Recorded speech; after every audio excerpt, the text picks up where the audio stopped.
महाभारत युद्ध के बाद लाखों वीर गति को प्राप्त हुए। कुरुक्षेत्र की भूमि पर रक्त ही रक्त बहा और अनेकों कुल नष्ट हो गए। पांडवों ने जब विजय प्राप्त की तो धर्मराज युधिष्ठिर को एक बात बहुत खटक रही थी। इतने सारे वीर, बंधु, गुरु और रिश्तेदार मारे गए। उनका श्राद्ध कौन करेगा? कौन उन्हें पितृलोक की प्राप्ति दिलाएगा? युधिष्ठिर व्यथित होकर भगवान श्री कृष्ण के पास गए और बोले, माधव, हमने तो युद्ध धर्म निभाने के लिए किया, लेकिन अब जो आत्माएं बिना पुत्र और बिना श्राद्ध के गईं, उनका उद्धार कैसे होगा? श्री कृष्ण ने उन्हें कहा, धर्मराज, तुम्हें अपने पूर्वजों और मारे गए वीरों का श्राद्ध करना चाहिए। श्राद्ध से पितरों की आत्मा को शांति मिलती है। इसके लिए एक विशेष काल है जिसे पितृपक्ष कहा जाता है। इस काल में किया गया तर्पण, जल और अन्न का दान सीधा पितरों तक पहुंचता है। भीष्म पितामह, जो बाणों की शैया पर थे, ने भी युधिष्ठिर को यही उपदेश दिया। हे धर्मराज, अश्विन मास की कृष्ण पक्ष की तिथियां पितरों के लिए विशेष होती हैं। इस समय यदि श्रद्धा और नियम पूर्वक पितरों का श्राद्ध किया जाए तो उन्हें तृप्ति मिलती है और वे अपने वंशजों को आयु, धन और संतान से आशीर्वाद देते हैं। पितृपक्ष से जुड़ी एक प्रसिद्ध कथा महाभारत के वीर कर्ण की भी है। कर्ण जब स्वर्गलोक पहुँचे तो उन्हें भोजन में केवल सोना चांदी ही मिला। वे भूखे रहे। उन्होंने यमराज से पूछा, मुझे अन्न क्यों नहीं मिल रहा?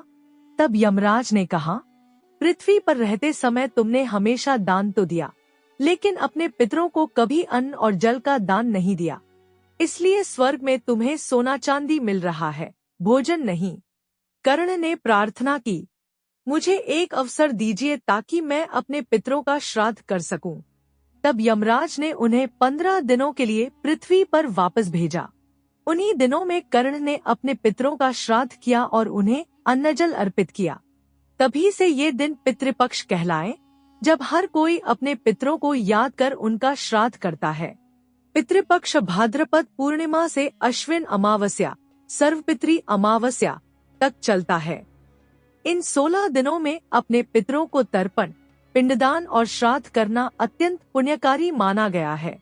यह काल इसलिए निर्धारित हुआ क्योंकि महाभारत युद्ध के बाद अनेकों आत्माएं अशांत थी और इन्हीं दिनों में युधिष्ठिर व अन्य लोगों ने श्राद्ध कर उन्हें शांति दी। इस प्रकार महाभारत और पुराणों से यह स्पष्ट होता है कि पितृपक्ष केवल एक धार्मिक परंपरा नहीं, बल्कि अपने पूर्वजों के प्रति कृतज्ञता और स्मरण का विशेष काल है। आपको ये कहानी कैसी लगी? नीचे कमेंट करके जरूर बताएं। अगर आपको ऐसी रहस्यमयी, ऐतिहासिक और दिल को छू लेने वाली कहानियां पसंद है, तो इस वीडियो को लाइक करें, शेयर करें और सब्सक्राइब करना बिल्कुल न भूलें। हम हर सप्ताह ऐसी ही एक नई और असली कहानी लेकर आते हैं, जिसे सुनते हुए आप इतिहास में खो जाते हैं और सपनों की दुनिया में उतर जाते हैं। धन्यवाद। फिर मिलेंगे एक और नई कहानी में। शुभ रात्रि।